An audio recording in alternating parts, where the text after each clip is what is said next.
여러분 편안하셨습니까? 2주 만에 이렇게 서는데도 오래간만에 여러분들의 얼굴을 뵙는 것 같습니다. 저도 휴가를 잘 다녀왔습니다. 휴가를 다녀오신 분들도 계시고 또 아직도 계획을 하고 계신 분들도 계실 겁니다. 저는 한 주간 동안에는 효도 여행을 했습니다.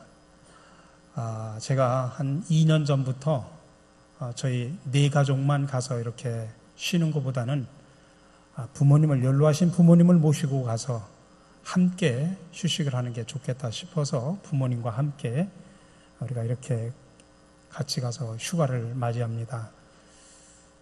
나중에 돌아가신 후에 펑펑 우는 것보다는 그래도 살아 생전에 효도를 하는 게 더 귀하다라고 생각을 해서 몸소 실천을 하고 있습니다. 참 좋아들 하십니다.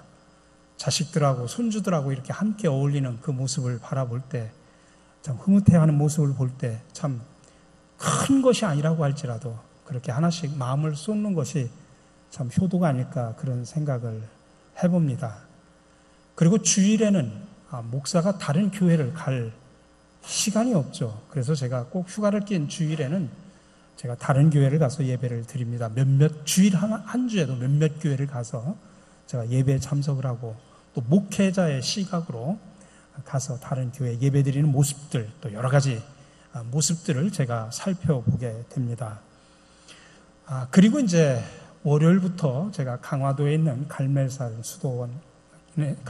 있는 기도원에 저희 집사람하고 둘이 들어가서 조용히 묵상하면서 기도원에서 보냈습니다. 특별히 이번 기도원에서는 제가 두꺼운 책 하나, 리차드 포스터의 생세 강의라고 하는 책을 들고 들어가서 제가 그 책을 좀 탐독을 좀 했습니다. 그 리차드 포스터의 생세 강의라고 하는 책은 2000년 기독교 역사 속에서 흘러내려오는 6가지 그 위대한 영성의 전통들을 아주 체계적으로 잘 요약해 놓은 그런 책입니다. 두꺼운 책이지만 그 책을 읽으면서 나름대로 본질을 찾아가는 그런 시간을 갖기도 했습니다. 근데 안타깝게도 제가 목요일까지 있으려고 했는데 수요일 날 오전에 부랴부랴 나올 수밖에 없는 상황이 터졌습니다. 제가 노예 내에서 어떤 한 교회가 아픔을 겪고 있는데 그 아픔을 겪고 있는 교회에 수습을 노회에서 저한테 수습 위원장으로 맡겨주셔서 그 교회를 수습을 하는 과정에서 또 긴급하게 회의를 또 해야 되는 문제 때문에 제가 미리 또 하루를 앞당겨서 나올 수밖에 없어서 조금 제가 많이 좀 안타까웠습니다. 그러나 나름대로 여러분들이 지난번에도 말씀드렸듯이 진정한 휴식이라고 하는 것은 몸만의 휴식이 아니라 몸과 정신과 영혼의 휴식과 안식이 필요합니다. 그래서 또 새로운 또 힘을 얻어서 우리가 맡겨진 사명을 감당할 수 있어야 됩니다. 특별히 저나 여러분이나 세상에 살면서 모든 사람들이 성공하기를 원합니다. 여러분들도 원하시죠? 예, 저도 별로 원하지 않습니까?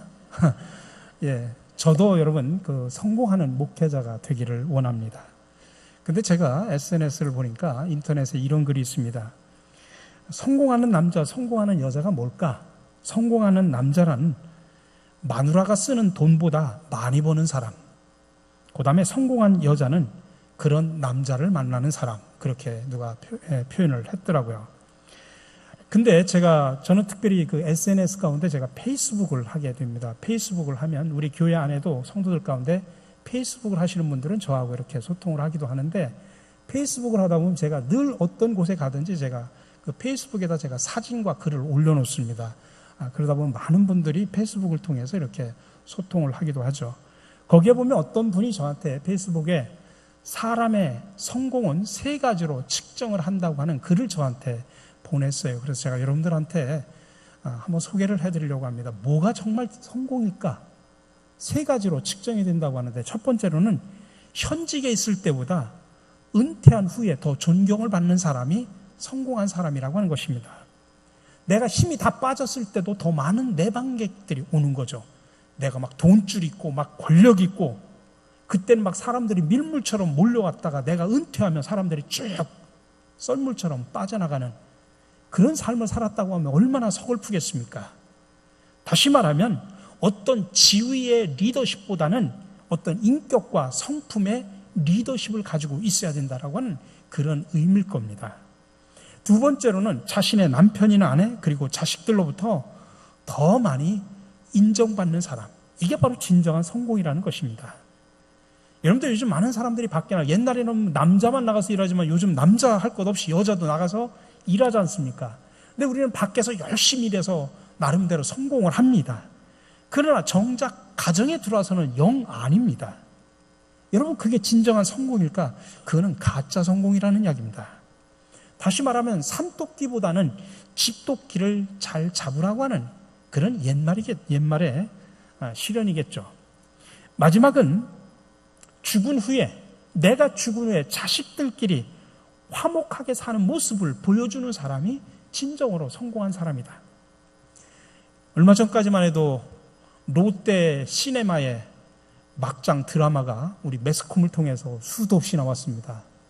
제가 오늘 서울에서 저희 처갓집에 장인 어른하고 장모님을 모시고 서울에서 유명한 보신탕집이라고 거기를 찾아가서 보신탕을 사드리고 있는데 바로 옆에 나이 드신 분 두 분이서 식사를 하시면서 막 욕을 하더라고요.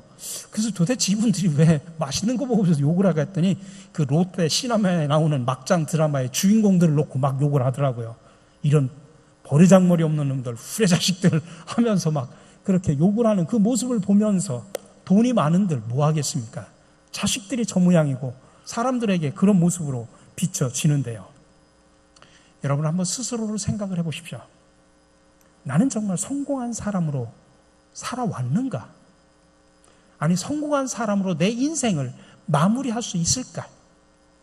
지금 세 가지 측정을 한다고 하는데 한번 깊이 스스로에게 질문을 해보시고 묵상을 해보시기 바랍니다. 그러나 여러분, 이것은 일반적인 사람들이 말하는 그런 성공입니다.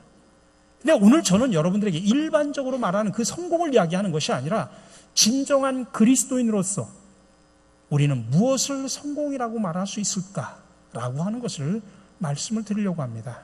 그게 바로 오늘 제목에 상당히 어려운 말로 써 있습니다. 케노시스와 플레로스.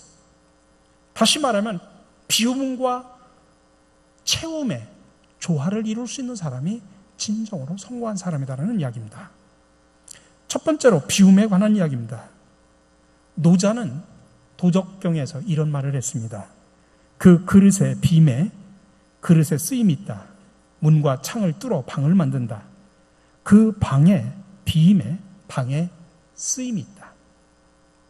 이 말의 뜻은 이렇습니다. 아무리 귀한 금이나 옥으로 만든 그릇이라고 할지라도 그것이 그릇으로 쓰일 때 가치가 있는 것이지 그냥 장식품으로 남는다고 하면 그것은 그릇으로서의 자기 역할을 못하는 것이라는 이야기죠. 아무리 좋은 그릇이라도 그 안에 무엇으로 가득 차서 버리지를 못한다고 하면 그 그릇은 쓰임받지 못하는 그릇이라는 이야기입니다. 반대로 아무리 값싼 질그릇이라고 할지라도 그 안이 비어져 있으면 때와 상황에 따라서 훌륭하게 쓰임을 받을 수 있다는 이야기입니다. 방의 공간도 마찬가지입니다. 비워지지 않는 방은 방으로서 쓸모가 없다는 이야기죠. 마찬가지로 우리 인생도 날마다 비우지 못하는 삶과 인간은 하나님이 들어서 사용하고 싶어도 사용하지 못한다는 이야기입니다. 그러므로 우리는 날마다 자신을 비우기 위해서 노력을 해야 됩니다. 비움이라고 하는 것은 어떤 집착에서 자유롭고 무엇도 두려워하지 않고 순수한 마음을 잃지 않는 것입니다. 그러니 비우지 못한 사람을 거꾸로 이야기하면 교만한 사람, 탐욕과 욕심이 가득한 사람, 자유롭지 못한 사람, 순수하지 못한 사람, 그렇게 말을 할 수 있습니다. 근데 우리가 흔히 생각하기를 비움이라는 단어를 생각하면 많은 사람들의 머릿속에서 비움은 불교에서 강조하는 그런 진리인가 보다. 불교인들이 많이 사용하는 단어로 이해를 합니다. 그리고 우리 기독교인들은 비움에 대해서 별 그렇게 강조를 하지 않는 것으로 착각을 합니다. 그러나 여러분, 비움에 대해서 우리가 성경을 깊이 묵상하면 묵상할수록 성경만큼 그 어떤 종교보다도 우리 기독교만큼 비움을 강조하는 그런 종교가 없습니다. 이 비움의 성경적인 근거가 오늘 읽은 빌립보서 본문 본문입니다. 세번역 말씀으로 제가 읽어드립니다. 여러분 안에 이 마음을 품으십시오. 그것은 곧 그리스도 예수의 마음이기도 합니다. 그는 하나님의 모습을 지니셨으나 하나님과 동등함을 당연하게 생각하지 않으시고 오히려 자기를 비워서 종의 모습을 취하시고 사람과 같이 드셨습니다. 그는 사람의 모양으로 나타나셔서 자기를 낮추시고 죽기까지 순종하셨으니 그 십자가에 죽기까지 하셨습니다. 여기에 보면 자기를 비워서라는 말이 나옵니다. 하나님이 자기를 비워서 인간 예수님으로 이 땅에 오셨고 마지막에는 십자가에서 죽으셨다라고 이야기하고 있습니다. 여기서 자기를 비워서라는 이 말이 바로 케노시스라는 말입니다. 자기를 비우셨다. 그것이 헬라어로 케노시스라고 표현합니다. 예수님이 하나님이 인간의 몸으로 이 땅에 오신 성육신의 사건이 바로 케노시스입니다. 그리고 예수님은 세상에 살면서 자기를 비우시다가 마지막까지는 십자가에서까지 자기를 비우셨습니다. 바로 비움의 절정, 케노시스의 절정의 사건이 바로 십자가의 사건입니다. 그러니 예수 그리스도의 생애 전체를 한마디로 딱 요약을 한다고 하면 케노시스의 삶을 살으셨다. 이렇게 말을 할 수가 있는 것입니다. 그래서 바울은 고린도 후서에서 고린도 교인들에게 이렇게 말합니다. 우리 주 예수 그리스도의 은혜를 너희가 알거니와 부유하신 이로써 너희를 위하여 가난하게 되심은 그의 가난함으로 말미암아 너희를 부유하게 하려 하심이라. 우리가 믿는 하나님은 부유하신 하나님인 줄로 믿으시기 바랍니다. 온 세상 만물을 창조하시고 온 세상 만물을 다 가지고 계신 부유하신 하나님입니다. 그 하나님이 가장 낮은 모습으로 이 땅에 오셨고 그 예수님께서 가난하셨습니다. 가난하셨다는 이 말의 표현이 바로 케노시스, 자기를 비웠다는 이야기입니다. 왜요? 우리를 부유하게 하기 위해서라는 이야기입니다. 그러니 여러분, 기독교는 비움, 케노시스에서 기독교가 출발한 것입니다. 자, 그렇다고 하면 비운다라고 하는 말의 구체적인 의미가 뭘까? 그것은 한마디로 말하면 자신을 죽이는 겁니다.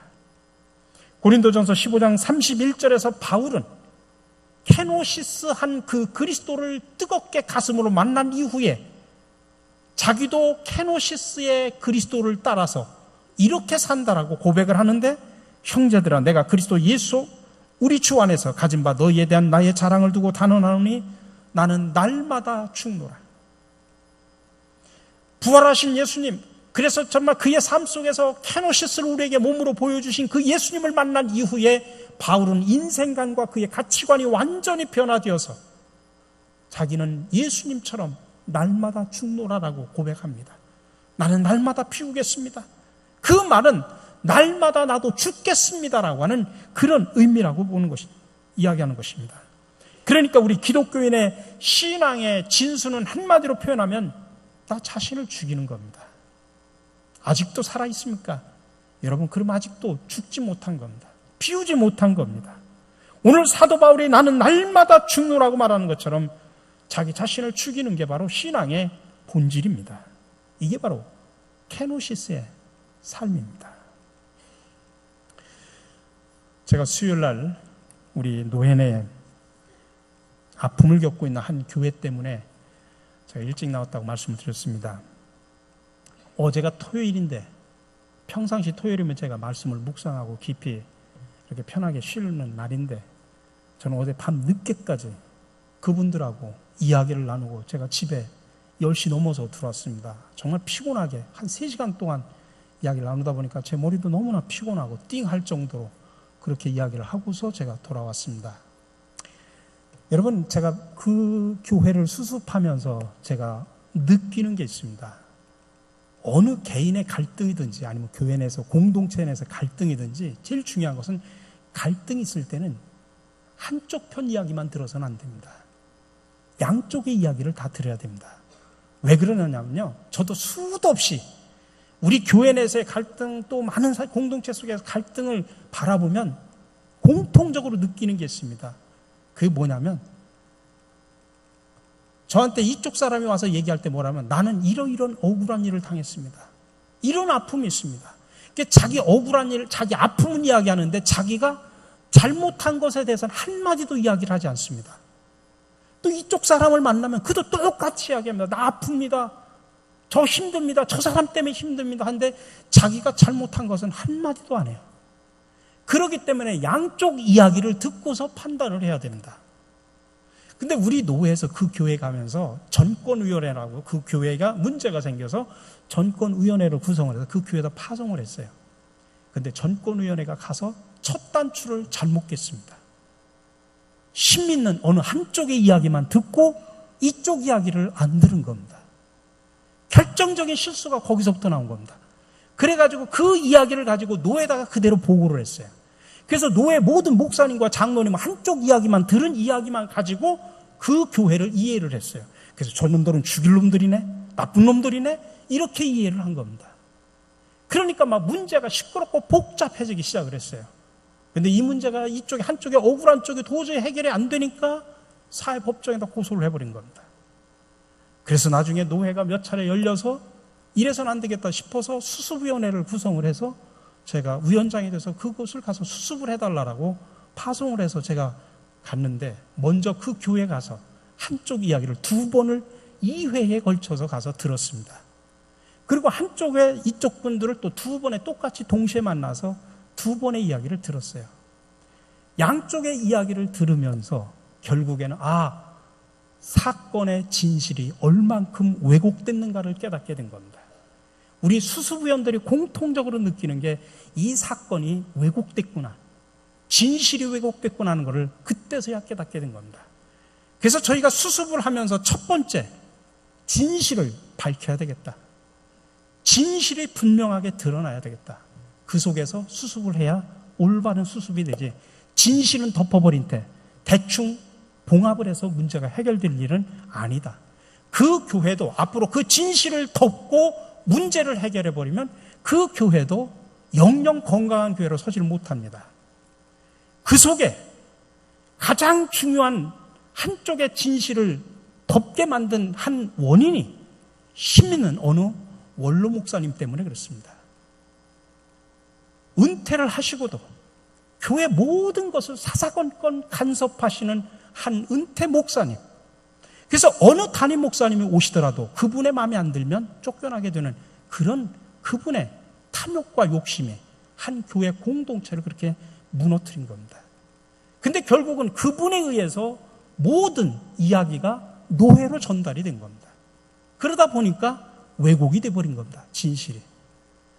저는 이거를 바라보면서 뭘 느꼈냐면, 물론 그 공동체가 어려움을 겪는 첫 번째 이유는 목사 때문에 그렇습니다.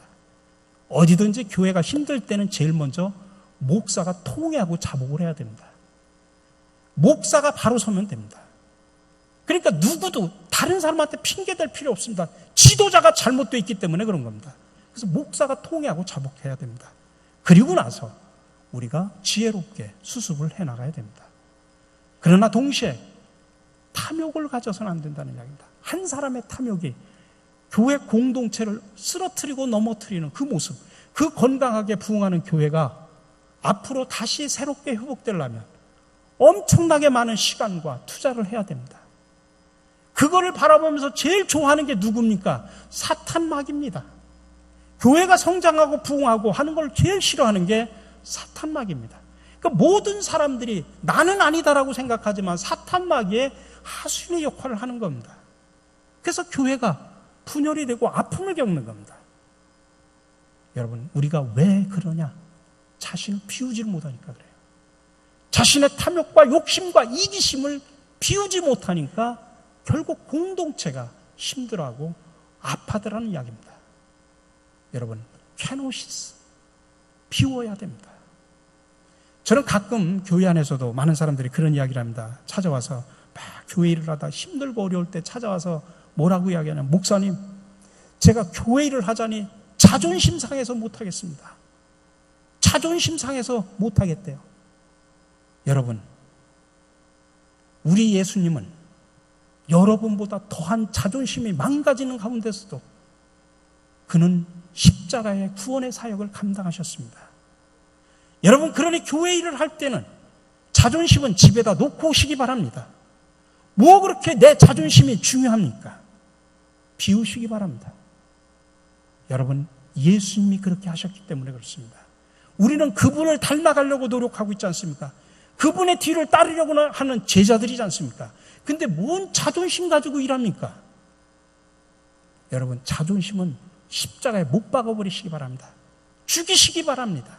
그리고 나를 비우면 여러분, 주의 일을 기쁨으로 힘들어도 힘있게 할 수 있습니다. 여러분, 많은 사람들이 오늘날 한국교회가, 한국의 교회 지도자들이, 목사들이 욕을 먹고 또 모든 비리에 연루된 사람들이 다 장로들이에요. 왜 지도자들이 욕을 먹느냐? 탐욕이 있기 때문에 그렇습니다. 그것도 그 탐욕을 교회를 이용해서, 지도자라는 이름을 이용을 해서 하기 때문에 그렇습니다. 여러분, 케노시스부터 하시고 주의 일을 하시기 바랍니다. 그래야 건강하게 주의 일을 할 수가 있습니다. 여러분, 근데 사실 우리가 예수님을 제대로 만나면 굳이 막 나 자신을 비우려고 애쓰고 노력할 필요가 없습니다. 왜냐하면 예수님의 뜻이 성령을 통해서 우리 속에서 강력하게 역사하셔서 우리를 비우게 하고 죽게 해서 그분의 뜻을 따라가게 하기 때문입니다. 우리 사랑하는 성도 여러분, 오늘 여러분은 무엇을 비우시겠습니까? 부디 바라기는 우리 마음속에 있는 각종 탐심과 이기심, 교만 등을 다 비우시기를 주님의 이름으로 간절히 축원합니다. 두 번째는 체험입니다. 근데 우리가 막 비운다고 계속 비운 상태에서 텅 빈 상태로 놔두면 안 됩니다. 그것에 대한 큰 위험성을 성경에서는 누가복음에서 이렇게 말합니다. 더러운 귀신이 사람에게서 나갔을 때 물 없는 곳으로 다니며 쉬기를 구하되 얻지 못하고 이에 이르되 내가 나온 내 집으로 돌아가리라 하고 가서 보니 그 집이 청소되고 수리되었거늘 이에 가서 저보다 더 악한 귀신 7을 데리고 들어가서 거하니 그 사람의 나중 형편이 전보다 더 심하게 되느니라. 이 말씀의 요점은 사람의 마음속에는 중립지대라는 것이 없다는 이야기입니다. 다시 말하면 내가 성령으로 비운 내 마음을 성령으로 채우지 않으면 더러운 귀신이 들어오는데 그것도 한 귀신이 아니라 7 귀신이 떼거지로 들어가지고 전보다 형편이 더 나빠질 수도 있다고 하는 그런 경고입니다. 그러니 우리가 내 자신을 비우는 것도 중요하지만 더 중요한 것은 그 비운 내 마음속에 무엇을 채워 넣느냐라고 하는 것, 참으로 중요하다는 이야기입니다. 요한복음 1장 14절에서 이렇게 말합니다. 말씀이 육신이 되어 우리 가운데 거하심에 우리가 그의 영광을 보니 아버지의 독생자의 영광이요 은혜와 진리가 충만하더라. 오늘 에베소서의 본문입니다. 모든 성도와 함께 여러분이 그리스도의 사랑의 너비와 길이와 높이와 깊이가 어떠한지를 깨달을 수 있게 되고 지식을 초월하는 그리스도의 사랑을 알게 되기를 빕니다. 그리하여 하나님의 온갖 충만하심으로 여러분이 충만하여지기를 바랍니다. 두 말씀 속에서 말하는 충만함, 두 말씀 속에서 강조하는 이 충만함이라는 뜻의 헬라어가 플레로스라는 말입니다. 플레로스라는 말은 여기 컵에다가 물을 채워가지고 그냥 채우는 게 플레로스가 아니라 가득 찼는데도 계속 물을 부어가지고 물이 막 흘러 넘치는 것, 막 흘러 넘치는 것, 이게 바로 충만함이라는 이야기입니다. 여러분, 성령 충만하십시오라는 말은 성령을 내 마음에 모시는 것으로만 그치는 것이 아니라 성령 속에 내 모든 것을 맡겨서 성령이 내 마음속에 흘러 넘치게 하도록 하라는 그런 의미를 담고 있는 것입니다. 오늘 말씀해 보니까 하나님의 말씀이 우리 가운데 임하면 하나님의 은혜와 진리가 플레로스, 가득 흘러 넘치게 된다는 이야기입니다. 그리스도의 사랑을 우리가 바로 깨닫게 되기만 한다고 하면 우리 생각을 뛰어넘는 하나님의 놀라운 사랑이 플레로스, 우리 인생 속에 가득 흘러 넘치는 축복이 임한다는 사실을 믿으시기 바랍니다. 그러므로 하나님의 은혜가 넘치게 하고 그리스도의 사랑으로 가득 흘러 넘치게 하라는 이야기입니다. 이게 바로 플레로스 체험이라는 것입니다. 특별히 우리 교회가 선교 비전으로 사랑 나눔 운동과 생명 살림 운동을 합니다. 특별히 우리 사랑 나눔 운동의 복지센터를 통해서 지금 몽골에 우리가 빵 기계를 가지고 와서 7분이 지금 선교팀이 가서 지금 사역을 하고 있고 그들에게 지금 빵 기술을 가르쳐주고 있습니다. 여러분, 참 우리가 사랑이라는 것은 내 것을 나눠주고 나눠주면 마치 없어질 것 같은데 나눠주고 나눠주면서도 왠지 모르게 내 마음속에는 막 기쁨이 흘러넘쳐요.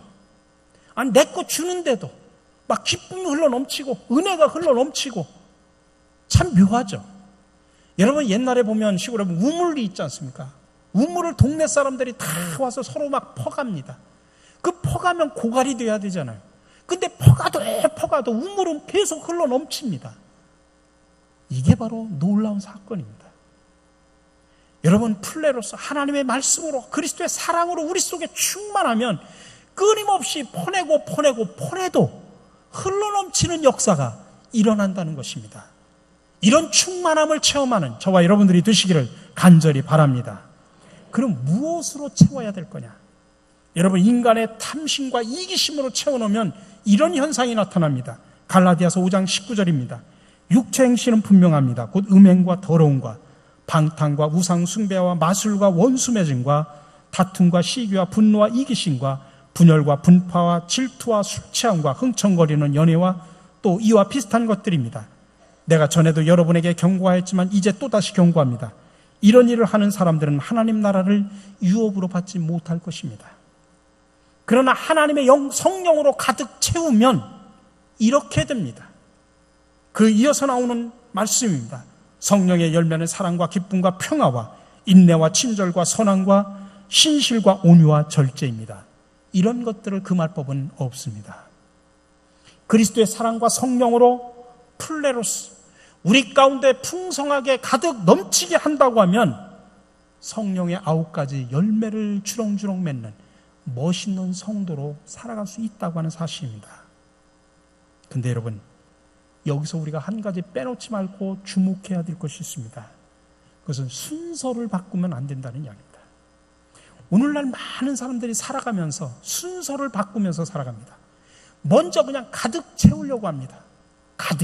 가득 채우려고 열심히 나가서 땀 흘리고 분주하게 일합니다. 왜 바쁜지도 모르고 무엇 때문에 사는지도 모르고 열심히 땀을 흘리면서 가득 내 인생의 창고에 채우려고 노력을 합니다.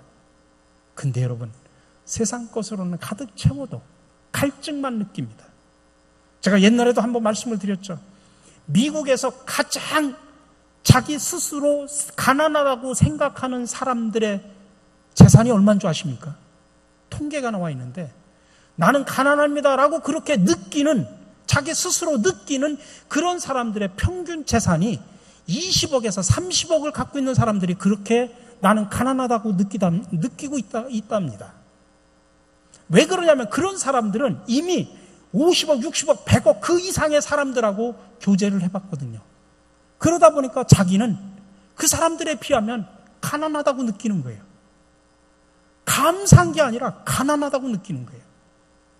아니 2천만 원, 3천만 원, 아니 2억, 3억도 아닙니다. 20억, 30억을 갖고 있는 사람들이 나는 가난하다고 느낀다고 합니다.